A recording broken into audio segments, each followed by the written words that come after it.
Okay guys, hello. और जैसे ही मैं क्वेश्चन पेस्ट करा तो मुझे एक और क्वेश्चन की गलती मिल गई फिजिक्स में कि इसमें कहीं पर भी ये नहीं लिखा हुआ है कि force is tangential, force is horizontal.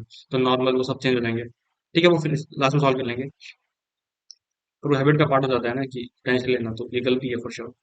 Okay, तो ये अब यहाँ से स्टार्ट करते हैं। इसमें इसमें मैक्सिमम क्वेश्चन तुम्हारे लाइक डिफिकल्ट नहीं, प्रोसीजरल क्वेश्चन हैं। उन सब में कैलकुलेशन ज़्यादा करनी थी, इन सब में कैलकुलेशन कम करनी है, ऐसा लग रहा है मेरे को। ठीक है, फाइन। तो two identical bulbs each of resistance are connected in series. Two identical bulbs each of resistance are connected in series across the terminal of battery resistance RT. तो ये R एक बैटरी से कनेक्ट कर दिया मैंने, जिसका internal resistance small are है, late से V है। ठीक है, total power dissipated in the bulbs is P। तो ठीक है, तो वो और when these bulbs are connected in parallel across the same battery, power dissipated is 2.25 P। ठीक है, तो एक सिनेरियो ये है। और दूसरी बार मैंने क्या करा, ये इसका इंटरनल रेजिस्टेंस स्मॉल आर है, ये आर है, ये आर है, और ये तुम्हारा ई वी है। तो power dissipated in the bulbs. अच्छा, तो इन दोनों को मैं टू आर मान सकता हूँ, इसको मैं आर बाई टू मान सकता हूँ। तो लाइक ठीक है, तो वी स्क्वेयर जो करंट आएगा, आई स्क्वायर आर होता है ना पावर। तो जो इसके अप्रॉक्सीमेट टॉप तो अलग ही होगा फॉर श्योर ये। तो करंट पहले निकालते हैं, तो करंट आएगा V upon R plus two R. और फिर जो पोटेंशियल ड्रॉप होगा वो होगा I square into two R. Potential drop मतलब पावर होगा इसके क्रॉस, और ये पी के इक्वल है। तो यहाँ पे अगर पुट करोगे तो होगा V by R plus two R का whole square into two R. ये मेरा पी के इक्वल है। और यहाँ पे अगर करोगे तो ये आर बाई टू है, और ये देन तुम्हारा ये आर है, और ये वी है। तो V upon R by two plus R का whole square into R by two, that is 2.25 into P. Got it, ये चीज़ आ जाएगी। अब मैंने अगर इन दोनों को डिवाइड कर दिया, 2.25 P upon V should be equal to, तो ये हो जाएगा V upon R by two plus R. मैंने बोला ना कैलकुलेशन कम होगी, तो देखो वो बुरा मान गया। देखते जाओ, यहाँ से आ जाएगा V upon R plus two R का whole square into two R. तो यहाँ से अगर देखोगे तो पी से पी कैंसिल, और यहाँ से आर कैंसिल। तो ये तो 1.5 होता है, वैसे इसका रूट लोगे तो 1.5 इक्वल टू, अगर रूट लिया तो पहले आराम से इसको सिंप्लीफाई कर लो। इसको भी इसको कैंसिल, तो ऊपर जाएगा तो अगर V square upon R plus two R into four, इसका स्क्वायर हो जाएगा फिर इंटू वन बाई टू। इसको हटाओ तो उसको हटाओ तो हो जाएगा टू डिवाइडेड बाय, नीचे देखोगे अगर तो होगा V square upon R plus two R का होल स्क्वायर इंटू टू है। तो ये से कैंसिल, और यहाँ पे है 2.25 इक्वल टू, तो वी स्क्वायर अलग कैंसिल हो जाएगा। फिर रूट लिया तो हो जाएगा 1.5 equal to R plus two R upon R plus two R. ये है तुम्हारा 3/2 के इक्वल। तो ये हो जाएगा 3 R plus 6 R should be 2 R plus 4 R. तो यहाँ पे आ जाएगा minus R equal to -4 R. तो आर शुड बी 4 आर। तो स्मॉल आर इज, तो R by R is what, 4। ठीक है, तो इसका आंसर 4 है। बढ़िया। जैसे ये क्वेश्चन देखें, अगर uniform heavy rope of mass M L length is fixed from the like hence vertical from the rigid support elongated and delta L1 by its own weight. When a point block of mass 2 is attached to its lower end, the total elongation becomes delta L2. The delta L1 to delta S2 ratio is very बहुत अच्छा। तो पहले like ऐसा है ना कि अगर तुमने इसकी खुद ऐसे लटका दिया, इस रोप का खुद मास m है।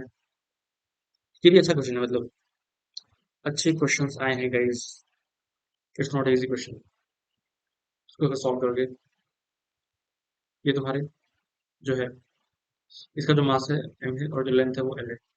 ये उन वेट से लटक रहे थे, यहाँ जो टेंशन है ये ऐसा। तो मैं वो पहले तो हर कॉन्वर्टेशन अलग अलग है, तो अगर मैं थोड़ा सेकंड कट करूंगा, if I will cut a small segment, ठीक है, तो उसका टें इसमें यहाँ पे टेंशन लगेगी तुम्हारे पास टी एक्स टी एक्स। और टी एक्स क्या होगा, m by L into g into x, sorry हाँ, m by L into g into x, ये टेंशन होगी। और यहाँ पे अगर मैं गामा वाली इक्वेशन लगाऊँ तो गामा क्या होगा, gamma will be T x, इसकी जो लेंथ थी वो डी एक्स, लेट से बढ़ के कितनी होगी, d x plus d l. तो d x upon A upon d l by d x, ये लिख सकते हैं। तो gamma is equal to T x d x upon A d l. तो इसका तुम एक्सटेंशन निकालोगे तो ये आ जाएगा d l is equal to T x d x upon A gamma. D x को पुट कर दिया m by l g into x d x upon A gamma, integrated from zero to L. तो ये हो जाएगा M G upon A gamma into L by two, L square by two. ठीक है, तो M G L by two A gamma, ये आएगा तुम्हारा एक्सटेंशन इस केस में, ये डॉट डेल्टा है। दूसरे केस में तुमने टू एम का ब्लॉक एडिशनली अटैच कर दिया है, तो फिर टेंशन हो जाएगी, वो कितनी हो जाएगी, two M G plus M G by L into x, ये टेंशन हो जाएगी इस केस में। तो यहाँ पे अगर तुम तो बस टी एक्स का फंक्शन ही चेंज हुआ है, और इंटीग्रेशन कहाँ से कहाँ तक जाएगा, उसके उसमें जो डेल्टा एल टू आएगा टोटल लॉन्गेशन वो कितनी होगी, बस फंक्शन चेंज हो गया है तुम्हारा, two M G additionally add हो गया है। तो two M G plus M G by L into x, ये लिखोगे ना। तो तुम तो खुद से कुछ कुछ कॉन्सेप्ट बनाने की कोशिश करो, फिर आंसर तुम्हारा गलत आ जाता है, तो वही नहीं करना होता। थोड़ा पेशेंट लेकर चलोगे तो एडिशनली क्या आ रहा है, two M G upon A gamma into L, math से चलो राइट, उससे दिक्कत नहीं आएगा। तो M ji L upon A gamma into two A gamma, तो एडिशनली कितना आ गया, ये two M G L by A gamma, मतलब एक्स्ट्रा टेंशन की वजह से ये लेंथ ऐड हो गई। ठीक है, डेल्टा एल टू है, और जो है वो है तुम्हारा डेल्टा एल वन है, टोटल एलोंगेशन। ओके, तो टोटल एलोंगेशन का तुम्हें रेशियो लेना है वन इज टू एक्स, उसको तुम्हें डिवाइड कर दो बस किससे, m G L by two gamma से। तो ये delta l two M G L by two A gamma plus ये delta l two upon delta l, ये चीज आ जाएगी। तो उसको उधर मल्टीप्लाई कर दो तो ये आ जाएगा two upon one upon two plus ये आ जाएगा। तो फोर प्लस वन फाइव आ गया।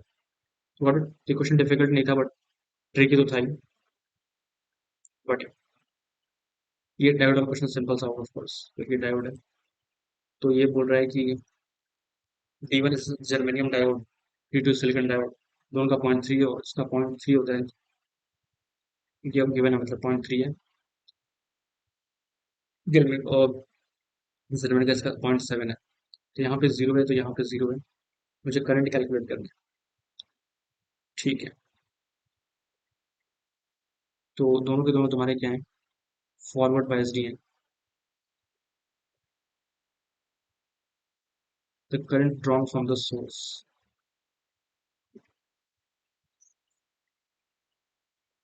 तो पहले कौन सा एक्टिवेट होगा, ये पहले एक्टिवेट हो जाएगा। तो अगर ये पहले एक्टिवेट हो गया तो इधर पॉइंट थ्री आ जाएगा, और इधर अगर पॉइंट थ्री है, यहाँ जीरो है, यहाँ जीरो जी, यहाँ जीरो पॉइंट थ्री है, तो करंट जो है तुम्हारा यहाँ से पास में स्टार्ट हो जाएगा, फॉरवर्ड बायस होगा। तो फिर टेन माइनस, अब यहाँ पे पॉइंट थ्री, यहाँ पे जीरो है, तो उसके पास ऑपरेशनल पोटेंशियल ड्रॉप नहीं है। तो ये जो डायोड है लाइक ये एक्टिवेट ही नहीं होगा। यहाँ तो मेरे को लग रहा है ten minus point three by two, ये तुम्हारा, तो five minus point one five, यही आएगा। इस वाले ये वाला एक्टिवेट नहीं होगा, तो फोर पॉइंट एट फाइव दे जाना चाहिए, मेरे अकॉर्डिंग तो यही है। ठीक है, इस क्वेश्चन में क्या बोल रहे हैं, solid is heated at a constant power. अच्छा, सॉलिड को कांस्टेंट पावर से हीट किया और टेम्परेचर टाइम ग्राफ दे रखा है, अच्छा अच्छा। तो ratio of late interior fusion L by S, तो पहले देखो तुम क्या होगा कि तुम D Q by D T जो है तुम्हारा वो कांस्टेंट, और डी क्यू होता है कितना है, डी क्यू होता है तुम्हारे पास m S D t, d q जो होता है वो एम एस डी टी होता है। तो मैं डिवाइड करूंगा तो ये हो जाएगा D Q by D T should be equal to M S D T by D T, और ये तुम्हारा कांस्टेंट पावर है। इसका मतलब क्या है कि जो D T by D T है वो पी बाई एम एस है, इसका स्लोप राइट, इसका मतलब ये हो गया कि जो कांस्टेंट रेट है P by M S should be equal to K, समझे। और जहाँ तक लेट फ्यूजन की बात है, यहाँ पे टेम्परेचर कांस्टेंट है, तो अगर यहाँ पे टेम्परेचर कांस्टेंट है तो फिर कांस्टेंट है राइट, कांस्टेंट पावर। तो मुझे निकालना क्या है, ratio of latent to the fusion for की फीस। अच्छा अच्छा, वैसे इसका हम करेंगे क्या? तो मुझे टाइम गिवन है कि वो कितने टाइम में मेल्ट हो जा रहा है ऐसा।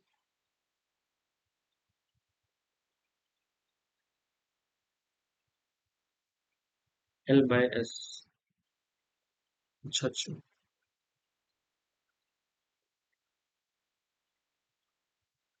The ratio of reagent to the fusion to solid specific heat capacity। दोनों को सेम टाइम तो शायद नहीं हो रहा होगा probably. Solid is heated at constant power temperature, solid phase soap scale and melting flat T stop duration T। अच्छा अच्छा, शायद मैं कुछ कुछ समझ रहा हूँ। देखो जो P इंटू टी है, इतने टाइम के अंदर कांस्टेंट पावर P था, वो तुम्हारा पूरा मेल्ट हो गया M इंटू एल। समझ रहे हो? और जो P की वैल्यू है वो तुम्हारे पास यहाँ से आ जाएगी। समझे? जो P इंटू टी है, ये इतनी हीट सप्लाई करोगे तो वो मेल्ट हो जाता है। और यहाँ से अगर तुमने देखा कि dq बाई dt था तो dq ms dt होता है, dq by dt ms dt by dp के इक्वल। तो यहाँ से P को पुट कर दिया तुमने, k ms into T should be equal to m into L. तो m से m कैंसिल, जो मैंने बोला L बाय S, तो L बाय S कितना आ जाएगा? L बाय S के टी आ जाएगा। Correct, that's a good question. अच्छा अच्छा बनाया। क्योंकि एम एल के इक्वल हो गया। मैं कौन गेस करने वाला बताऊँ, बट स्टिल मेरे को तो अच्छा लगा इसलिए मैंने बोल दिया। ओके, तो ये पी है तो पी एस, ये के इक्वल था तो M S D Q by D T जो था तुम्हारा पी था। ओके, और इसका स्लोप क्या था तो M S K equal to P. ठीक है, तो के आ गया P by M S, P हो गया एम एस के। तो M S K into T equal to M into one, क्योंकि यही हीट वजह से मेल्ट हो जा रहा है।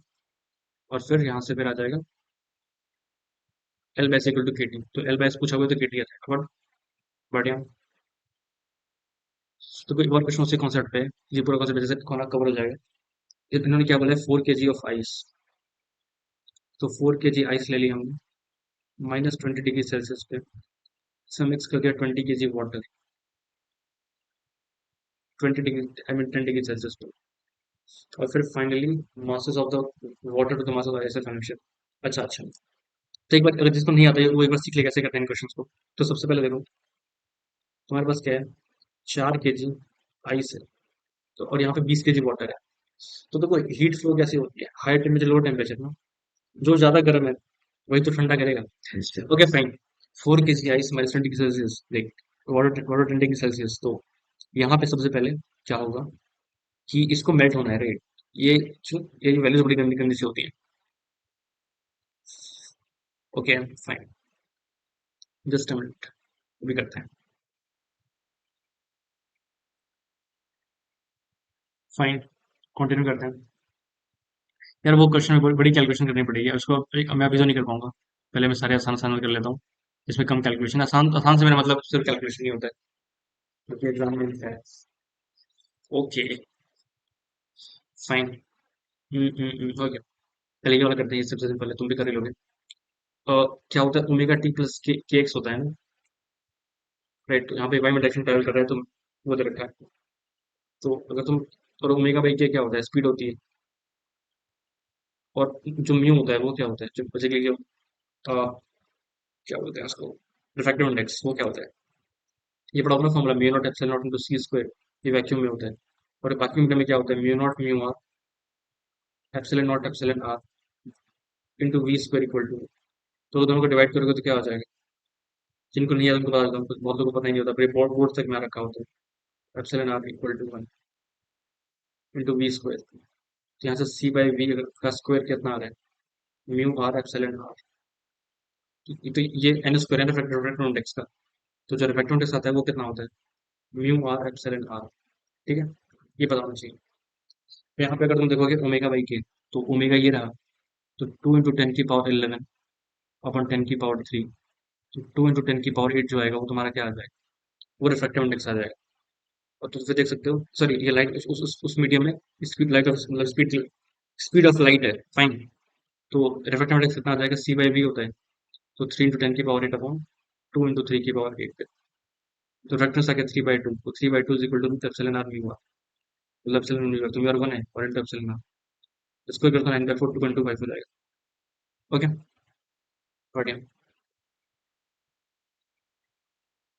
और ये क्वेश्चन करेंगे, ये क्वेश्चन करेंगे।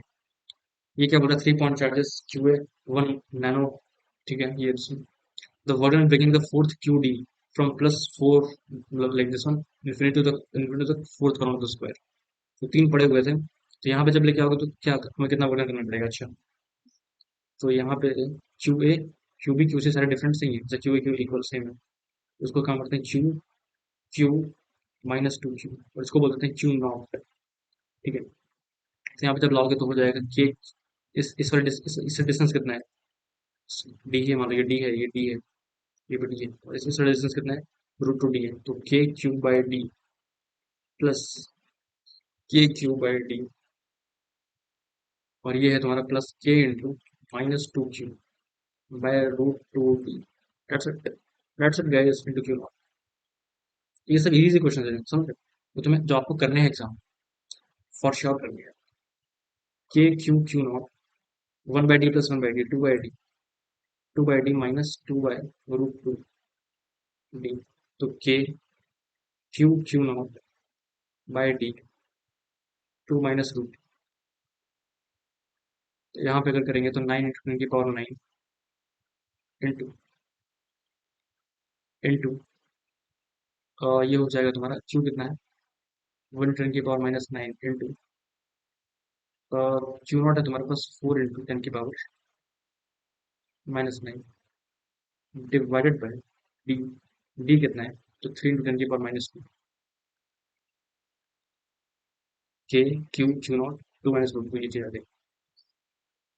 ये से कैंसिल, 3 टाइम्स 3 × 4 = 12, 12 इंटू, ये तो पूरा ही चला गया, 12 इंटू 10⁻⁻7 2 - रूट 2, माइक्रो जूल तो 1.2 आना स्टार्ट हो जाएगा, तो 1.2 into 2 - root 2 micro joules. Option is correct.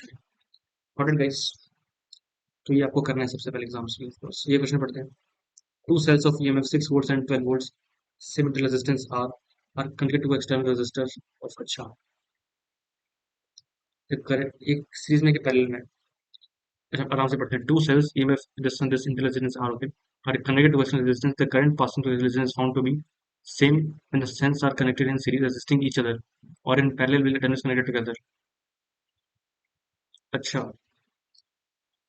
तो ये ऐसे है तुम्हारा कैपिटल R, और पहले तुम्हारा लगाया असिस्टिंग ईच अदर, तो एक बार ये लगाया, ओके समझा, पैरेलल में एक बार ऐसे R R E E, जैसे दोनों का अलग अलग है, इंटरनल रेजिस्टेंस सेम है, तो ये 6 है, ये 12 है। और दूसरे केस में तुमने ये R लगाया और ये लगाया 6 R, क्योंकि दोनों को resisting region parallel terminals connected together with like terminals connected together, तो पॉजिटिव को पॉजिटिव कनेक्ट किया है ना, नेगेटिव टर्मिनल्स ये सेम है, मतलब रेजिस्टिंग ईच अदर, तो ये अगेन R R 6 12, दोनों केस में करंट सेम है, तो इसका इक्विवेलेंट क्या होता है, E1/R1 प्लस E2/R2, अपन इक्विवेलेंट निकालते हैं, तो आएगा 6/R plus 12/R divide by 1/R plus 1/, तो ये हो गया 18/R डिवाइड बाई 2/R, तो ये आ गया 9। और जो ई इक्विवेलेंट आएगा वो कितना आएगा तुम्हारे पास, Y/R/D, तो इसका इक्विवेलेंट ये है। तो इसमें जो करंट है वो इसके इसमें करंट है, वो यही बोलना चाहता है।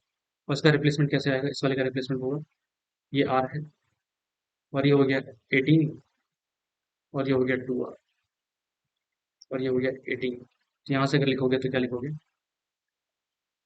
9, यहाँ पे 9 है, तो 9/R/2 plus R, that should be equal to, that should, और कैपिटल R की वैल्यू गिवन है वो भी ठीक है, यहाँ पे आ जाएगा फिर 18/2R प्लस कैपिटल R, तो दिस वन कैंसिल, अगर मैंने मल्टीप्लाई कर दिया तो हो जाएगा 2 capital R plus small r should be equal to 2R plus capital R, यहाँ से आ जाएगा small r equal to capital R। तो वो भी कितना हो जाएगा, इंटेलिजेंस 8 ओम से आ जाएगा, ठीक है। तो जैसा कि आप देख सकते हैं गाइस, 1 2 3 4 5 6 7 इतने क्वेश्चन हमने और कर लिए। ओके, ठीक है गाइस, आगे फिर से क्वेश्चन ट्राई करते हैं। चलो, ये वाला देखते हैं। टू दो मैग्नेटिक फील्ड क्या है, वो भी दोनों अच्छे सही लग रहे हैं। Two identical coaxial loops of circular loops. अच्छा, orbitals are carrying the current in the same direction.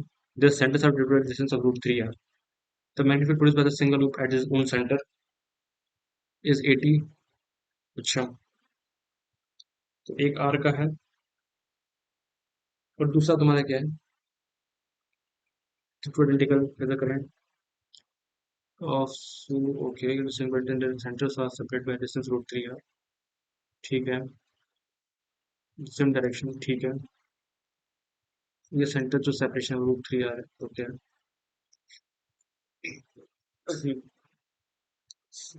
The same current, the magnetic field produced by the single loop at its own center. The net magnetic field is the center of either loop. अच्छा, ये बोल रहे हैं ये आई है, ये आई है, तो जो एक सिंगल लूप प्रोड्यूस कर रहा है अपने सेंटर पे, तो वो कितना होगा simply? Mu not I by 2 R, वो इन्होंने गिवन है, वो तुम्हारा 80 के इक्वल है।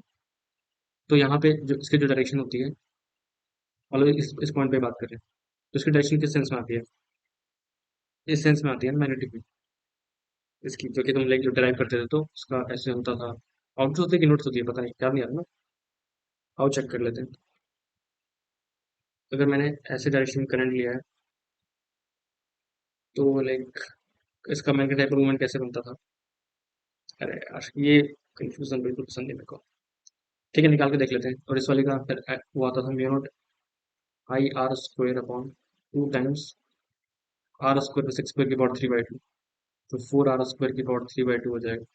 तो 2 r क्यूब, तो mu not I square upon 2 into 2 r cube, 2 r cube, तो 8 r क्यूब हो जाएगा। तो ये हो जाएगा mu not I by 16 r, तो ये हो जाएगा 10 के इक्वल। तो या तो 80 + 10 आंसर है, या तो 80 - 10 आंसर। ठीक है, और देखो दोनों ऑप्शन तुम्हारे प्रॉपरली गिवन है। अब सोचना है कि डायरेक्शन वाइज क्या होता है। तो इसकी मैग्नेटिक फील्ड अगर ये इस डायरेक्शन में, तो अगर ऐसा होता है तो इस डायरेक्शन में आती है मैग्नेटिक फील्ड। ऐसे होगा अगर, तो इस वाले पॉइंट पे इनवर्ट्स आती है। तो इस वाले पॉइंट पे हमने कैसे निकालना सीखा था? इस वाले पॉइंट पे ये डीएल था, तो करंट कैरी लूप, तो मैग्नेटिक मूवमेंट की डायरेक्शन ये होती थी। और मैग्नेटिक मूवमेंट की डायरेक्शन अगर ये है, तो ये माइनस है, ये प्लस है, तो इस पॉइंट पर डायरेक्शन क्या आएगी? अ, एक सेकेंड, जस्ट अ सेकेंड। यही तो नहीं दिक्कत है।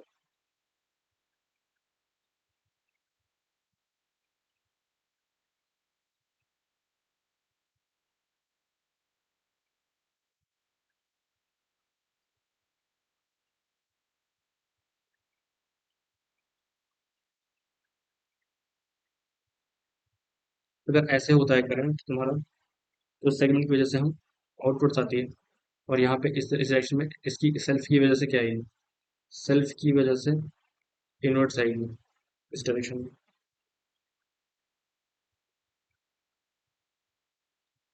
और ऐसा पढ़ रखा है कि करंट कैरिंग लूप में जो मैग्नेटिक फील्ड लाइंस होती हैं वो कैसी होती हैं? खैर, 10th का डायग्राम याद आ जाता ना, तो सही रहता। 10th क्लास पढ़ लेनी चाहिए थी।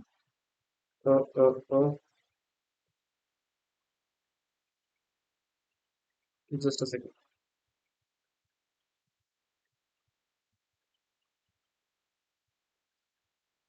अरे इतना तो याद है कि इसका ऐसे अगर लेते थे करंट, तो ये और ये आता था, तो फिर इस डायरेक्शन में आता था। और इसमें अगर करंट ऐसे सेम डायरेक्शन में, तो इसमें फॉर श्योर इस पॉइंट पे इन्वर्ट से इस डायरेक्शन जाएगी। बस का इधर सब्ट्रैक्शन ही होगा भाई, सब तरह का। अगर मैंने कुछ गड़बड़ करी तो कमेंट में बता देना। एक बार से मैंने विजुअलाइज भी कर लिया है, शायद नहीं आएगा। ठीक है, ये वाला देखते हैं।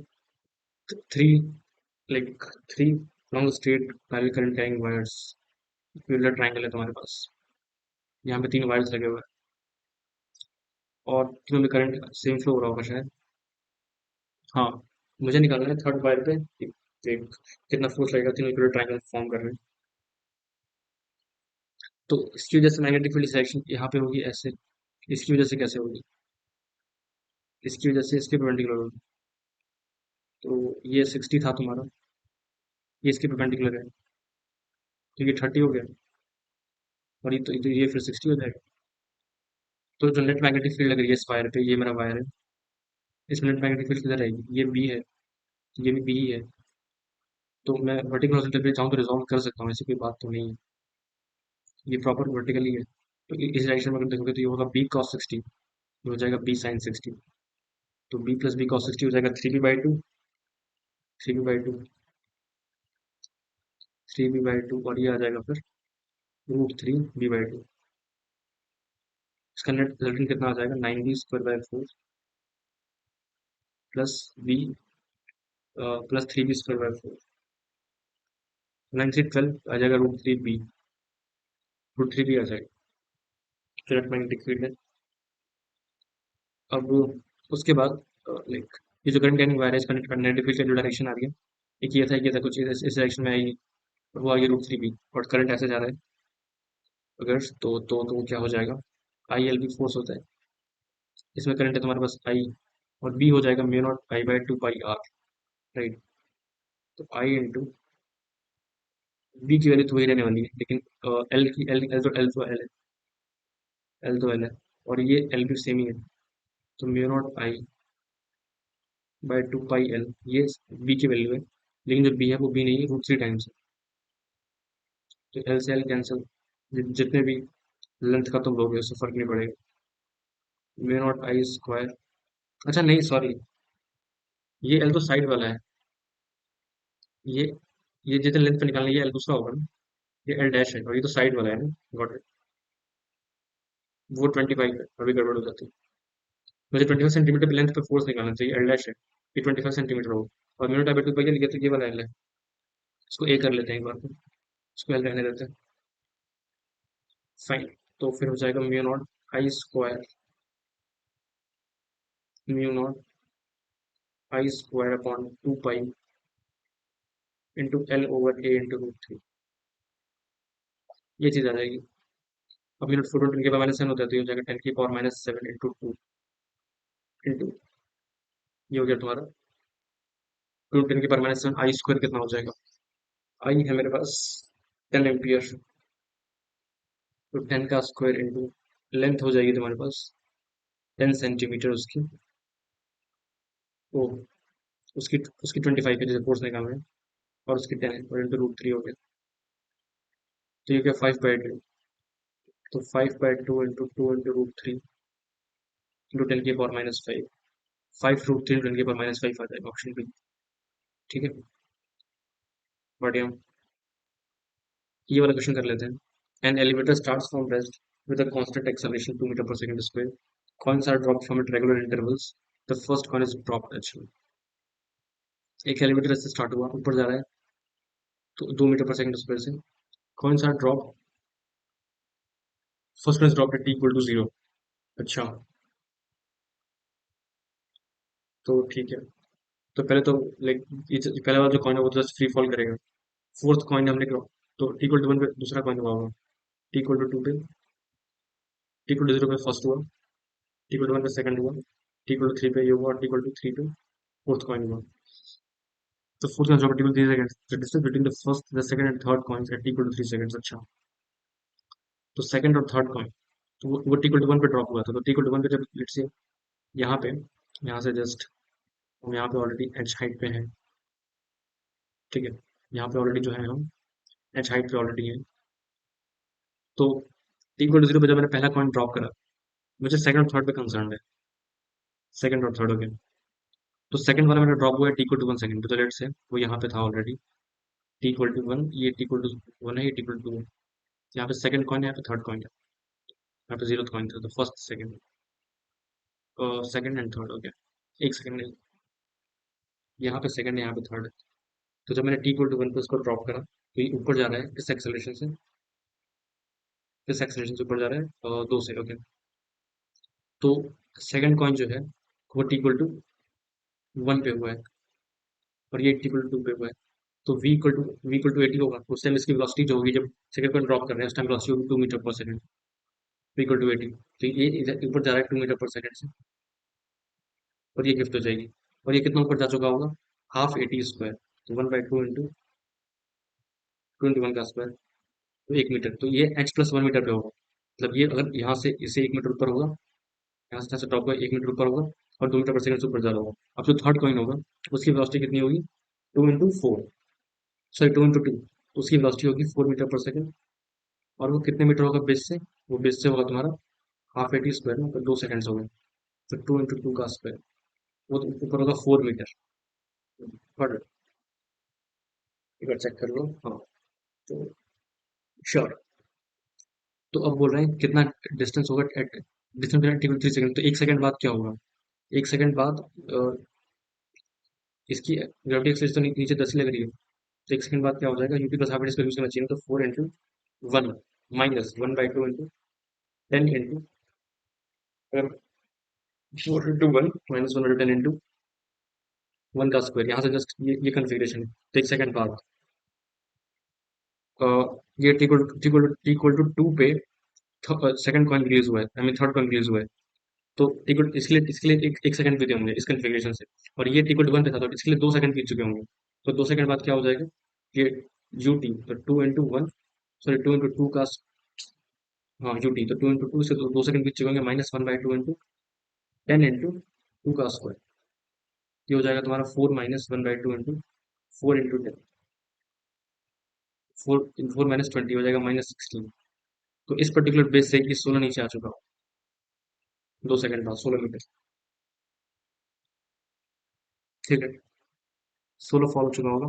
और ये जो है तुम्हारा 4 - 1/2 इंटू 5 -1, ये वहां से 1 मीटर नीचे आ चुका होगा। तो जो दूसरा वाला है वो 1 मीटर नीचे है इस वाले वजह से, और ये तो 16 मीटर नीचे है। तो कितना डिस्टेंस होगा, 15 मीटर का ना। That's how we can solve. Perfect. चलो ये भी कर दिया हमने। चलो बढ़िया लगा।